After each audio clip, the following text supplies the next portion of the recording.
Eternal Rock of Ages, we bless and worship you. El Shaddai, we glorify your name. We thank you, Lord, for you are the lifter of our souls. We thank you, Lord, because without you, we are absolutely nothing. We thank you, Lord, because you are the foundation of our lives. You are the rock upon which we stand. Because your word tells us that all other ground is sinking sand. We thank you, Lord, because not by power, nor by might, but by my spirit, says the Lord. Father, we thank you because we know that your word is living, your word is powerful, your word breaks asunder all the fiery darts of the enemy, the word and the flesh in our lives. We thank you, Lord, for we know that we need to constantly renew our hearts, renew our minds with your word.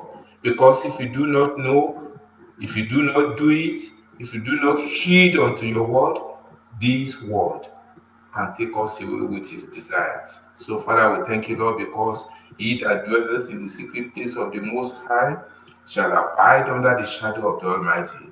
We thank you, Lord, for our strength is in you. For without you, we are nothing. We thank you, Lord, because you know that you paid the precious blood of Calvary. Because your word says, without the shedding of blood, there can be no remission of sins. Lord, we honor you. We thank you, Lord, because there is power in that name, Jesus, Jesus, Jesus, the name that is above every name. So, Lord, we thank you because of the blessings we have. We thank you, Lord, because you called us from darkness into this marvelous light. And you want us to share your word. You want us to share the gospel. Not until we are perfect, because we are of a perfect lip, but because you are a perfect being. You are a perfect creator. Because you show the example of how it means to live a life in this world. Father, we honor you. We thank you, Lord, because of your precious blood that was shed on Calvary. Your word says, without the shedding of blood, there can be no remission of sins. We thank you, Lord, because you forgave us on Calvary. It is not because we are perfect, but it's because of your forgiveness. It's because of your plan and your purpose for mankind. So, Lord, we give you the honor. We thank you, Lord, for our righteousness. Your word says it's like filthy rags in your presence. So this is why we cannot just fold our arms. This is why we cannot boast of anything, because by grace we are saved. Father, we thank you, Lord, for your grace that you have expanded into our lives, Lord. You've expanded it, you've extended it, you've made it real in our lives, Lord. Father, as we listen to your word this morning, teach us yourself. Your word is powerful. Your word breaks asunder all the fiery darts of the enemy, word and flesh in our lives, Lord. Father, as we talk about this important topic, exposing the work of darkness, and what you want us to look at is the consequences, the evil consequences of conspiracy. Conspiracy is evil itself, but when you look at the consequences, when you look at what happens and how do we react as children of God, Father, we just pray that you renew the right spirit within us. Create the right spirit. Renew that spirit. Forsake us not from your presence, O Lord, so that, Lord, we'll be able to remain steadfast. We will be able to remain unshakable in your love. Father, we just commit the week ahead unto your care. We do not know what it holds, but we can face tomorrow because we know you live. We can face tomorrow because you are the foundation of our lives. We can face tomorrow because our tomorrow is in you. So, Lord, every step that we take, every inch, every centimeters, Lord, that we take, Lord, this week, Lord, let it be abundantly blessed. Let heaven open, Lord, for all things that we have been asking of you, Lord. Let heaven open, Lord, for us to have opportunity of ministering the word, the word of God, the word of peace unto the life of people, Lord. Father, we remember millions of people, Lord, worldwide that are suffering at this particular time. This is hard time all over the world. Everlasting Father, bring peace. Lord, bring joy. Out of difficult situations, Lord, we hear of stories of people that have committed suicide because it is so tough, Lord. Father, just bring peace unto the lives of our people, Lord, that people will know that of a truth, that this time will pass. Lord, bring healing, Lord, because this virus has devastated millions of people, Lord. Everlasting Father, King of glory, Lord, Father, we just pray, Lord, that your healing virtue stop this plague, Lord. Stop this plague, Lord. Stop this plague, Lord. Father, bring healing into our lands, Lord. Fill us, Lord, with the right spirit, Lord. Bring healing into all aspects of this world, Lord, that people will know of the truth that you are God. We do not depend on medication, we do not depend on the vaccine, but we depend on your healing power. We believe in it, but we do not depend on it, Lord. Father, I just pray, Lord, that your healing virtue, Lord, you will draw us back to Calvary. Calvary is where all broken hearts are mended, so that this will be a time that people all over the world will think of where they are going, will think of the essence of this life, that they will know that this life is nothing but a passing shadow. Lord, just energize us in you so that the aftermath of this pandemic, Lord, will be a mighty revival all over the world. That people will know that Jesus is Lord, that He says He will come like a thief at the hour when no man expects. Because death can come to anybody, anytime, Lord, that we will know. And that, Lord, we will acknowledge your goodness, Lord. Father, help us this morning as we listen to your word. Your word is powerful. Your word breaks asunder all the fiery darts of the enemy, Lord. You have told us to expose the work of darkness, Lord. Father, help us, Lord, from examples from the scriptures as we listen to your word. Thank you, Lord, for you have done it. For we have prayed in Jesus' name. Amen. Amen. I welcome our listeners this morning. And if some of you remember at the time, we talked about exposing the work of darkness. And at that time, I told you that it's going to be in series. Then the Lord gave us another message. Then we didn't follow through with that series. You see, the Word of God is what upholds us as children of the living God. But when the Word of God is no more there, then conspiracy comes in. We are going to study this morning. It's a lot to study, but we are going to look at the book of Esther. The book of Esther. When you look at the book of Esther, it's only few verses that we are going to look at because it consists of few chapters also. But the few verses we are going to look at from the beginning. What is the spiritual meaning of Esther? Biblical names meaning of Esther is secret, hidden. And in Hebrew they call it Hadassah, Hadassah. And her name was changed to Esther to hide her identity when she became a queen in Persia. When you look at the meaning of name is so important. When you look at some family names, they are so important.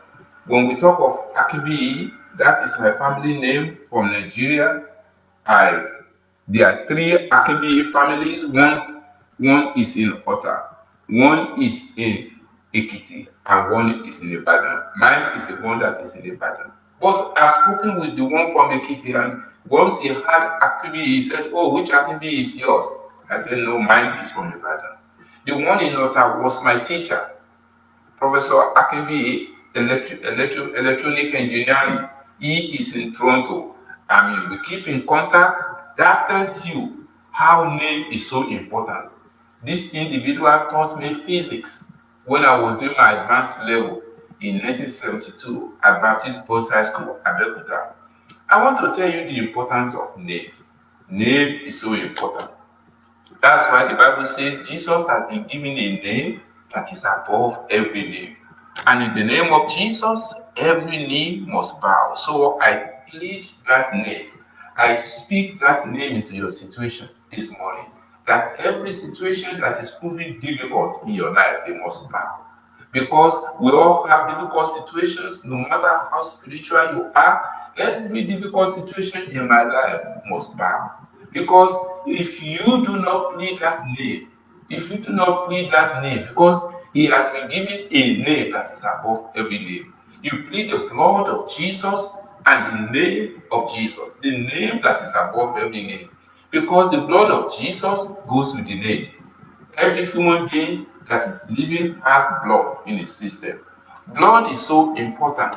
When you look at people in secret court, when they make all their incantations, they make all their pledges, some of them they have scarification, there are some of them they have tattoos, they have so many things on their body, just they do it with the blood because the importance of blood.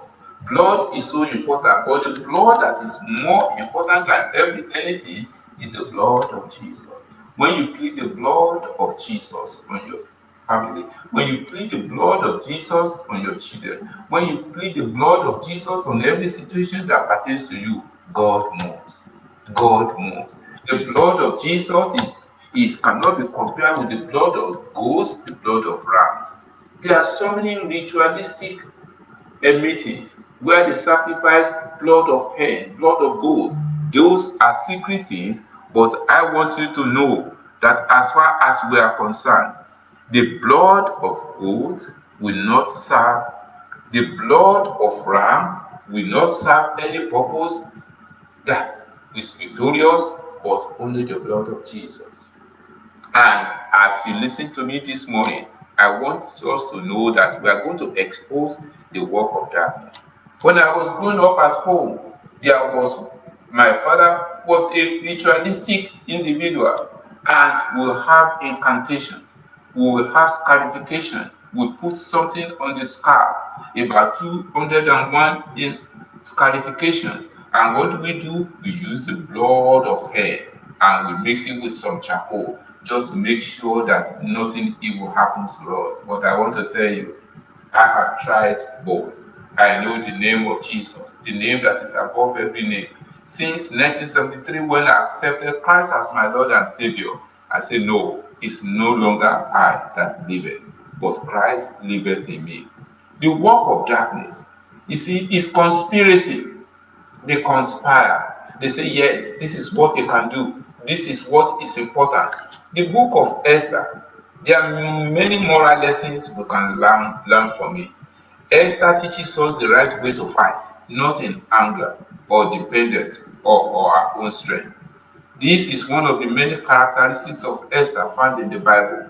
We all have situations that anger us. Being Christians, we should take the time to liaise with our Heavenly Father for advice and counsel. When you look at the number of leadership models that have been written, there are so many programs now. We talk of Warren's series, we talk of Masters Commission, we talk of so many things. We have so many groups in the church, and what are we doing? We are just using the human knowledge. At times we mix with psychology and some scripture. But I want to tell you, if you live in Christ and the power of the Lord abides in you, you will run to the presence of the Almighty. You will run into the presence of the King of Kings and say, Lord, direct me. So when you look at work of darkness, one is evil imaginations. One is evil imaginations. I grew up in a polygamous home, and I will just set an example. There was a day I was in the house. When I was in the house, one of my father's wives did not know I was in the house, I was in the bedroom. And she was talking outside saying that I will see what I'm going to do to this individual, mentioning my name. She was so angry about things I didn't do. I was hearing her saying everything she didn't know. I was in the bedroom. And after a while, she was talking to another person, one family. I remember the name of the family up to today. And they were talking and they were talking, and I just opened the door. And she saw me. She almost went collapse. They are evil, they are conspiracies. Conspiracies come from your family. That's why Jesus says the members of your family, they are your worst enemies. I thank God for those of you who have been listening to this message. I thank God for those of you who have been blessed in Canada, in England, in Africa. The only negative comment that I've had, only single one from from all these messages comes from one of my half brothers who has been in trouble all over the place. And I want you to know that you should not let this be any discouragement to you, because in polygamy there is trouble. Polygamous home you are going to have difficulties. That is why the Bible says, therefore shall a man leave his wife, his parents, and shall cleave unto the wife, and both of them shall become one. Evil conspiracies from polygamous home. Look at what happened to our father of faith, Abraham, Isaac. Look at what happened. You see what happened to Hagar. You see what happened when another woman entered the relationship. And it's all like that. And conspiracies, they are all around. If conspiracies, if you're a child of God and you are involved in conspiracy, either against your pastor or against your boss, please get out of that. Because if you don't get out of that, you realize that it will destroy you. Because we are going to look at it from the book of Esther this morning. When you look at conspiracies, the story of Joseph is what we all know so well. We all know the story of Joseph, how his brothers, how they conspired. You conspired to make sure that just sell him. They just discard him just like an object, and it's all out of jealousy. The Bible, the Lord Himself says, "The members of your household shall be your enemy." There are some of you that are listening to me. You have been struggling in life. Nothing seems to be going. Pray for God to set you free from the tentacles, the powers of darkness coming from your home, from your family. The Lord is telling me that. Just say, Lord, set me free. Lord, deliver me. Lord, set deliverance to me. Because if God said deliverance to you, you can be sure that the deliverance is ascertained. Because the members of your household, our Lord and our Savior said it, shall be your enemies. When you look at siblings, there is what you call sibling rivalry. Sibling rivalry can go beyond what you can imagine. I remember many years ago, that was around 1990, when I went just for about a week holiday in Nigeria. I was in UK at that time, and what happened was so miraculous. I woke up in the morning in the dream. The Lord told me that one of my junior brothers was going to visit this morning. That was at University College Hospital in Ibadan. How does he know that I'm at UCH, Lord? And I told my friend with whom I was staying for that 1 week that please make sure that you do not open the door for him. And behold, within 30 minutes, he was knocking at the door. Oh God.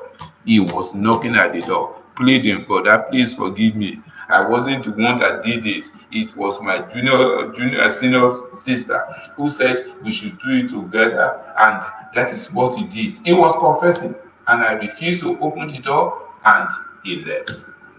I want you to know the work of darkness is prevalent.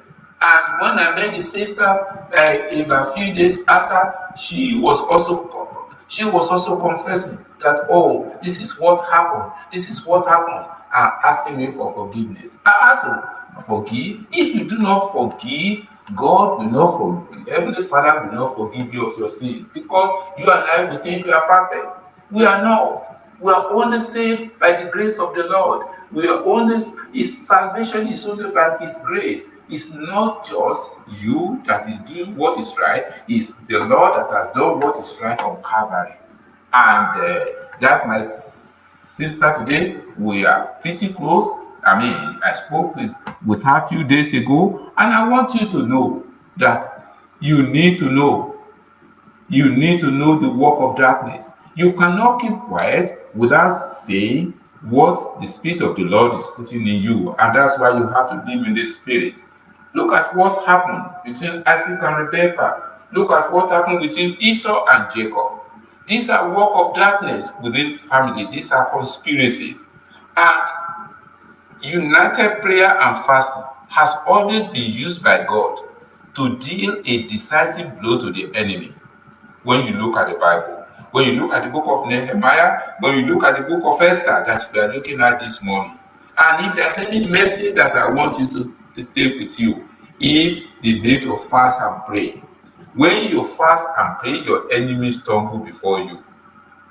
But if you cannot pray, if you cannot fast, then you realize the only thing you start talking about is all their devices, and you are running from one place to another. And before you know, you will run into the camp of the enemy. And my prayer is that you that are listening to me, you will not run into the camp of the enemy. I know when we are growing up at home, I was the eldest in the family. At that one time, my father had 3 women living in the house at the same time. You can't call them wives. I don't know how he coped. I look at the situation and say, God help me. I don't want to be one of the statistics. And I was afraid even to have a girlfriend. How much more of having any intimacy with that girlfriend? And let me tell you, it was hell on earth in that home. And if you are young, you are looking for a spouse, I want you to wait upon the Lord. They that wait upon the Lord shall renew their strength. The Lord is the only one that can decide, not your pastor. I know of some churches, they do more or less like arranged marriage, or this sister is not married. What do you think about this brother? Pray. Pray before you choose. Don't allow the pastor, don't allow your parents, don't allow friends to choose for you. They can be hindrances, but they can be supportive. But let God put the final stamp. Let God put the final authority. So what happened, you can see in the lives of Esau and Jacob. What a life. Conspiracy within the family. It spoils generations of people. And let us just briefly look at the book of Esther. What happened was that Esther was chosen as a queen. Esther made queen, chapter 2. And King Xerxes' fury has subsided. He remembered Vashti and what she had done and what he had decreed about her. And what then happened was that there was an enemy of the children of Israel, Haman. Conspiracy within a household, conspiracy within the kingdom, conspiracy within your acquaintances. So Mordecai had a cousin named Hadassah, whom he had brought up because she had neither father nor mother. This young woman, who also was known as Esther, had a lovely figure. The Bible makes it clear that Esther was beautiful to look at and was beautiful. Mordecai had taken her as her own daughter when her father and mother died, when the king's order and edict had been proclaimed. So this was between Mordecai and Esther. And Esther had not revealed her nationality, verse 10, and family background, because Mordecai had forbidden her to do so. Every day he walked back and forth near the courtyard of the harem to find out how Esther was and what was happening to her. You see, that is the love that he had for her. And what happened is what we are going to read in verse 17. The king was attracted to Esther more than to any of the other women, and she won his favor and approval more than any of the other virgins. So he set a royal crown on her head and made her queen. And what happened? Mordecai reveals a conspiracy against the king. You see, the good that you do will always follow you. And when you think the only thing you can do is to destroy others, the, the corollary is true. It will follow you. The Bible says, goodness and mercy shall follow they that believe in the kingdom of heaven. They that trust others, they that believe in the power that raised Lazarus from the dead. During that time, Mordecai was sitting at the king's gate, and Mordecai found out about the plot and told Queen Esther, who in turn reported it to the king and giving credit to Mordecai. You see, the goodness that you do will always follow you. There are some of you, the only thing you think about is how you are going to destroy others. I want you to learn a lesson from this. Because of that goodness, the news and the report went to the queen. And what happened in chapter 3? Haman's plot to destroy the Jews. There are some people that are plotting to destroy you. I want to tell you, because the power that fought for Esther and Mordecai, that power of the living God is going to fight your battle for you. That power is not going to allow the enemy of your soul to destroy you, because I plead the blood of Jesus on you. Put a mark on the doorpost. When the angels of destruction is going by, it will pass you by. Day after day, they spoke to him, but he refused to comply. You see, when you refuse to comply with the word, when you refuse to comply with the word, when you refuse to comply with the word, what happens is that the enemy of your souls, they will try everything. They will try everything possible. You see, be not conformed to this world. When you refuse to follow, the Bible says, narrow is the way that leads to heaven, but broad is the path that leads to destruction. When you look at some congregation, the only thing they count about is number. Oh, we have 1,000, we have 3,000, we have 25,000. God does not work in terms of number. God works by those people whose heart are opened unto Him. So what happened? You're going to read further as we just deliberate on that. When you look at conspiracy, it's a secret plan by a group of people to do something unlawful or harmful. Conspiracy is still happening in the household of God. Conspiracy to lie. Conspiracy not to walk in the path of righteousness. Conspiracy to say, well, this is actually what happened. I cry for the children of God. I cry for so many congregations where there's conspiracy, because people often forget that one day they will stand before the judgment throne of God. And what happened? That in the book of Esther. We just look at Esther chapter 4, because it's not it's something that is so wide, but I just want us to listen to it. When Mordecai learned of all that had been done, he tore his clothes, put on sackcloth and ashes, and went into the city, wailing loudly and bitterly. But when we went only as far as the king's gate, because no one clothed in sackcloth was allowed to enter in. That is what we call repentance. That is what we call when you are facing a difficult problem. This is the time for you to just rent your clothes, rent your heart. Your heart is more important than renting your clothes. Rent your heart. Just say, Lord, I'm a man, I'm a woman of unclean lips. Remember the story of Hannah. Hannah, the Bible says in 1 Samuel, year in, year out, he was going to Shiloh. But that day, Hannah rented her heart. She was agonizing. Hannah was crying. Hannah was praying deep in the spirit, that Eli did not even realize that she was praying. And when you rent your heart in a prayer that breaks God's heart, God descends.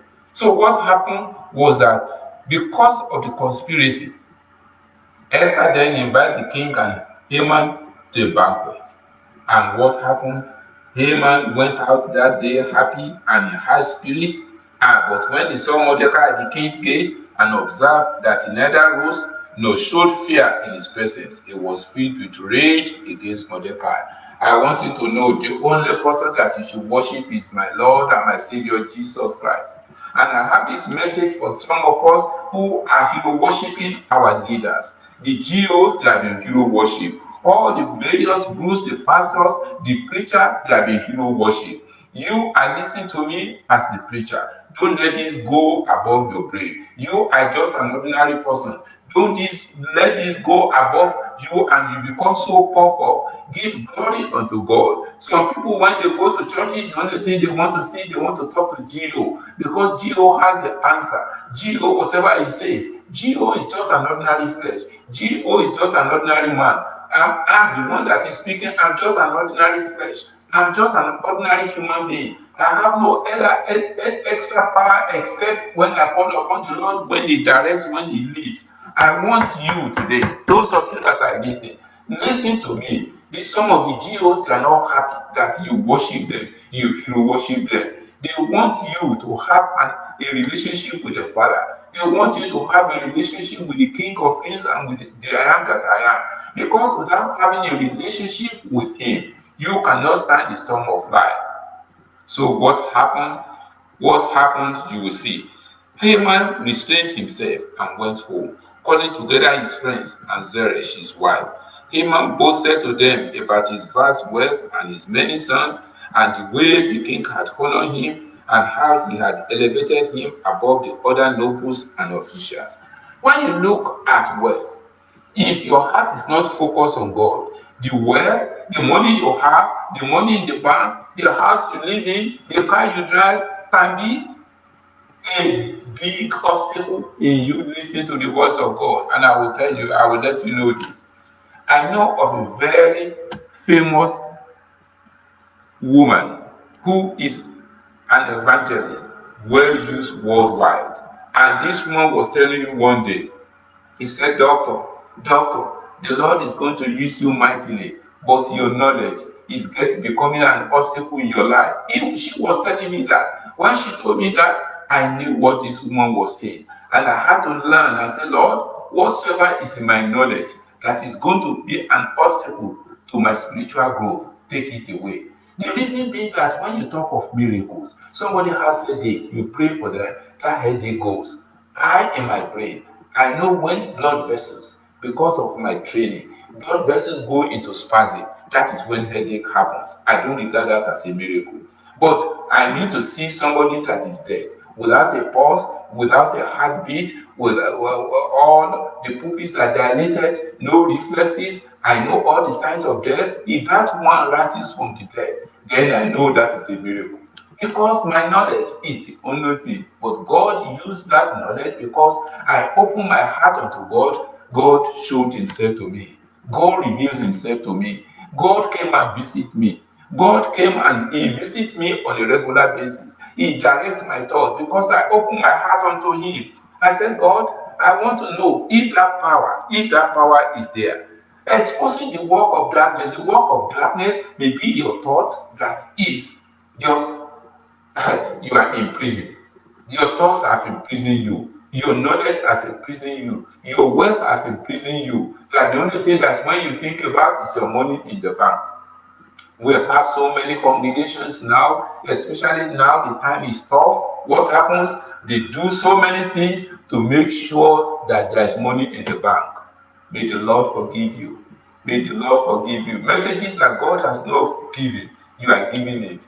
And you are fighting that, oh, they must appear in the church. You are not thinking of the risk of COVID-19. You are not thinking of the risk that they are going to face. Some of you even say that you heal so many people in the church than even the hospitals together. Where is your evidence? May the Lord forgive us. May the Lord forgive our preachers. May the Lord forgive Christians worldwide, because this is the time that we need His redemptive power. These are work of darkness that we need to expose. These are work of darkness that is not going to stand the test of time. How many of the preachers, how many of the Christians will say, oh, President Trump must be the savior? There is no savior. Jesus Christ is the savior of the whole world. Some of us, we are just in disarray. We mislead people. We give predictions that don't come to pass, predictions that are not from God. I want you to know these are work of darkness that is going on in the household of God, and God wants us to come unto His presence. Some of you, when you speak in tongues. The tongue that you are speaking, God doesn't even know it. It's almost the same words that you repeat and repeat over and over, and there's no interpretation. It's not edifying the church. I want you to know that one day you and I will appear before the judgment throne of God. You and I, whatsoever we have done, because we have caused a lot of problems in this current world. Because when you look at some ministers, they go to presidents, they go to governors, they go to all of them, they are looking for power. They are looking for people to predict this is what is going to happen.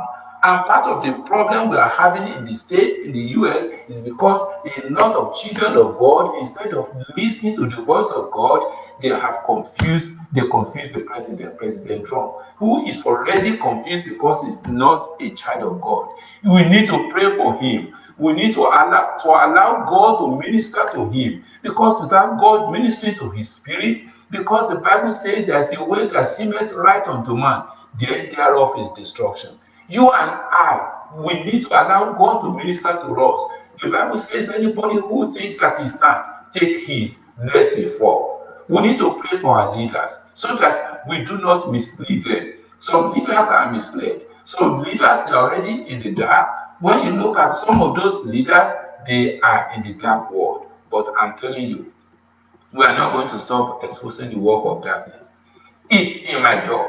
It's everywhere. None of us is sacred. None of us is holy until we allow the power of the Almighty to prune us, to guide us. That is when we can say we are exposing the work of darkness. And when you look at conspiracy, the last conspiracy, chapter 7 of Esther. So the king and Haman, that's verse 1, went to Queen Esther's banquet. As they were drinking wine on the second day, the king asked again, Queen Esther, what is your petition? At times when you are drunk, you don't know what you are saying. Even up to half of the kingdom, it will be granted. Can you imagine this coming from the queen? The Queen Esther answered, if I find favor with you, your majesty, and if it pleases you, grant me my life, this is my petition. You see, when you look at people of old that hold on to the power of God, you remember the story of Solomon. After Solomon has made the king, they asked Solomon, God asked him, what do you want me to do for you? Solomon did not ask for the life of his enemy, he said, wisdom, so that I may be able to rule these people. And what did he say? Look at what Esther said. For I and my people have been sold to be destroyed, killed, and annihilated. If you had merely been sold as male and female slaves, I would have kept quiet, because no such desire will justify disturbing. So the king got up in rage, verse 7, left his wine, and went out into the palace garden. But Haman, realizing that the king already decided his fate, stayed behind to bear Queen Esther. And what happened? Look at the last verse. So they impaled Haman on the pole he had set up for Mordecai. Then the king's fury subsided. The enemies of your soul that they think they are going to destroy you, the enemies of your soul that have plotted against you, Father, the conspiracy. You are going to reveal conspiracy to your children this morning, because I was in the washroom. It was a different topic that I wanted to preach. You said the conspiracies, consequences of conspiracy. Lord, your children, they are going to give testimonies, because you are going to reveal the plans and the devices of the enemy, and the evil consequences will not have dominion over them. So, Lord, I just plead the blood of Jesus. I plead the blood of Jesus. I plead the blood of Jesus on those who are listening to me, Lord, worldwide, Lord, that's your blood. Your anointing, Lord. We break all the yokes, Lord. Father, that you expose the work of darkness, Lord.